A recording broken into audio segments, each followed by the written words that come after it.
All right, so why don't we start with the first video, and then we can go from there. Huh? Okay. We're gonna have a lot of fun on this episode. God willing, Joe Rogan, he can go through this also. It'll be a lot of fun for him as well, and many of his viewers. Let's go to the first one, and then we'll get your comments on that. Inshallah. The term radical Islam gets thrown around. Right. So radical Islam simply means I really take my Islam seriously. Right. Let's draw a silly analogy. Should we keep it going, or that's good? Yeah, I mean, that's fine. I mean, Okay, so you've heard that. So pretty much, you can interpret that, and I think this one, just the title in itself. I don't know if he puts this or people who work with him, but just the title where this one is at. It's called "The Dangers of Islam." Right. So just by the title itself, it's like putting Islam under the bus. And now this person who he brings on frequently, he pretty much says it. Pretty much, if you practice Islam, that's what it translates to. You're pretty much a radical. So he's pretty much labeling all 1.7 million Muslim or any of those that are praying, giving in charity, trying to be a good human being, a good Muslim. He's radical. Right.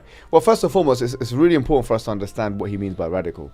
In the West, when this term is used, radical Muslim or radical Islam, it means someone who is actually prone to violence, or someone who has the propensity to violence, or is violent in his or her actions.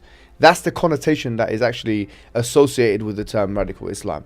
So what he's trying to say is that in the normative position for a Muslim is that that particular Muslim is prone to violence with all peoples.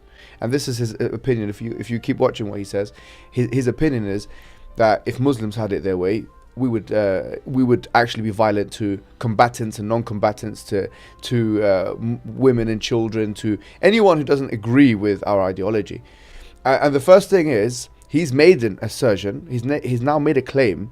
Where is the evidence for this claim? Because making points on a podcast is one thing. Not being able to substantiate it with the primary source material, which is the Quran and Sunnah, is something which is actually should not be tolerated in an academic discussion. So from this perspective, Joe Rogan should have stopped everything going on there and said, okay, so what's the evidence for this?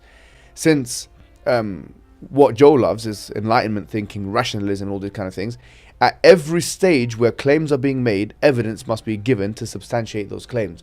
His claim is that Muslims are prone to violence, or radical Islam is Islam. In other words, what is commonly in the vernacular referred to as terroristic Islam, that is synonymous with the Islamic religion. Where's the evidence for that?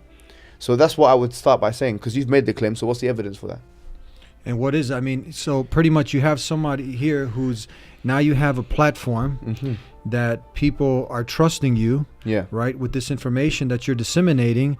And is he spewing facts or fairy tales or fiction? What's this guy saying? He's trying to imply, as we know from his viewpoint, that Muslims are prone to violence with non-Muslims. So I said fairy tales. Still, many cases fairy tales aren't dangerous. You can tell your kid a fairy tale bedtime, but these are. This stuff is dangerous now. Yeah.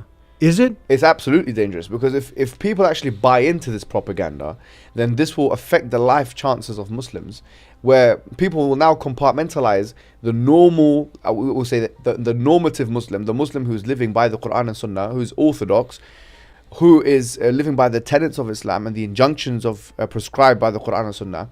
People will now, according to this, who have no knowledge or have no exposure to Islam, see that person as somewhat of a threat to their way of living, to their person, to the actual person. So without evidence, this kind of claim to be actually put on air on a massive podcast like Joe Rogan's podcast is, to be honest with you, a very irresponsible thing for Joe Rogan to acquiesce to and to allow to happen on his podcast. How can he make it right? He can make it right by every time there is a claim like this by one of those antagonists, and I would call them antagonists, or people that are anti-Islam, first and foremost to ask them what the evidence for that claim is. And secondly, as you've mentioned at the beginning of this show, he has to now allow for Muslims to be able to put the argument, because he's never had a Muslim, pro-Islam, orthodox Muslim on the show putting forward the case for Islam and answering the questions and the misconceptions. You ready to go?